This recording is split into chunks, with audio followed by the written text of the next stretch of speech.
Oi, você sabe a diferença entre animais e plantas? A resposta é essa mesmo que você está pensando. É bem fácil, na verdade. Animais têm olhos, boca, nariz. Plantas têm folhas, caules, flores. São coisas extremamente diferentes.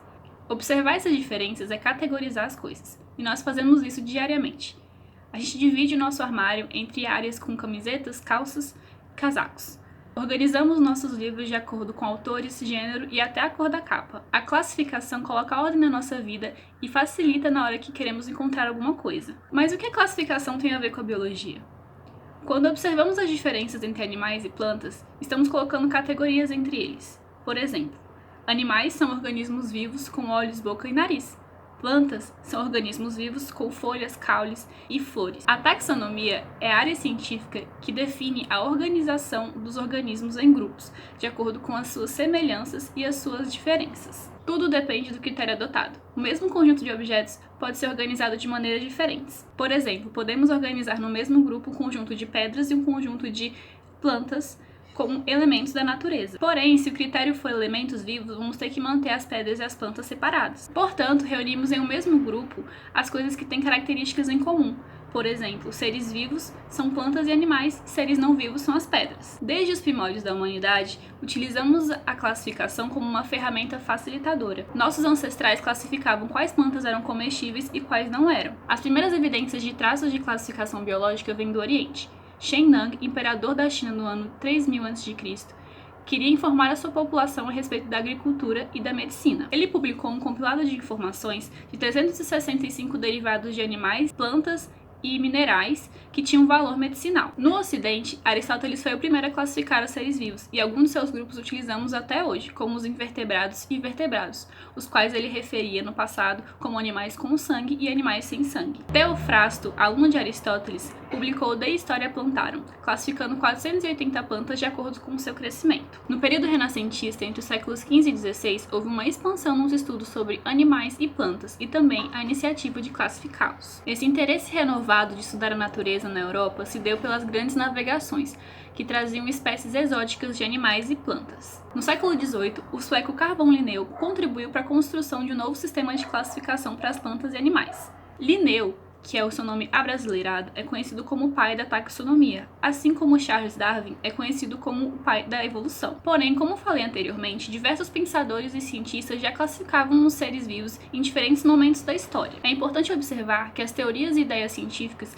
não surgem do nada na mente de um gênio já pronto. Elas são produtos de uma construção ao longo da história de diversos processos científicos e contextos diferentes. Linneu não é um gênio que descobriu a taxonomia sozinha, mas o seu trabalho teve um grande impacto. Por acreditar que as classificações da época eram muito distintas e diferentes entre si, ele propôs uma classificação padrão. Assim, ele estabeleceu a nomenclatura binomial, que é basicamente o gênero e a espécie, como por exemplo, Canis lupus. Até então, as espécies eram descritas por expressões polinomiais que acarretavam diversas confusões entre os cientistas. Ele também adotou o latim como língua padrão para a escrita dos textos de classificação biológica, porque os autores utilizavam seu próprio idioma para descrever as espécies, e isso causava muita confusão e desentendimento entre os cientistas. Esse sistema binomial e latim padronizou a classificação dos seres vivos e facilitou a descrição das espécies. Além disso, Linneu adotou um sistema hierárquico, onde os organismos devem ser agrupados do nível mais inclusivo para o menos inclusivo. Assim,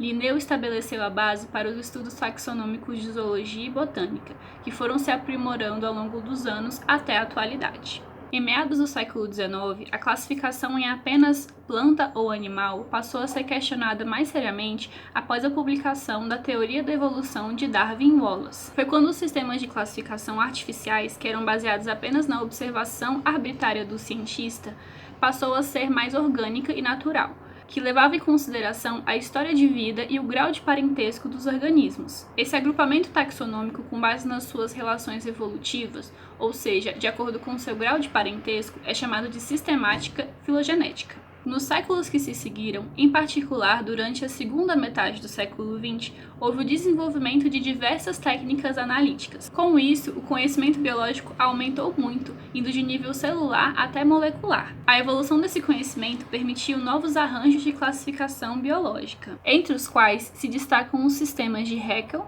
Chapton, Copeland, Whittaker, Wyss e Cavalier-Smith. O sistema de classificação atualmente dominante usa a taxonomia de Linneu, que faz o uso de categorias taxonômicas, domínio, reino, filo, classe, ordem, família, gênero e espécie, e nomenclatura binomial. Sendo assim, os seres humanos são classificados da seguinte maneira: Eucária, reino Animalia, filo Chordata, classe Mammalia, ordem Primatas, família Hominidae, gênero Homo, espécie Homo sapiens. Mas qual a importância da taxonomia? Para estudar algo, nós deveremos colocar um nome e atribuir-lhes uma classificação. Nós, seres humanos, criamos a classificação biológica para facilitar a nossa compreensão da grande diversidade de organismos que existem no mundo. Já pensou em estudar milhões de organismos sem classificá-los e organizá-los? A bagunça que seria? É isso, espero que tenham gostado do vídeo.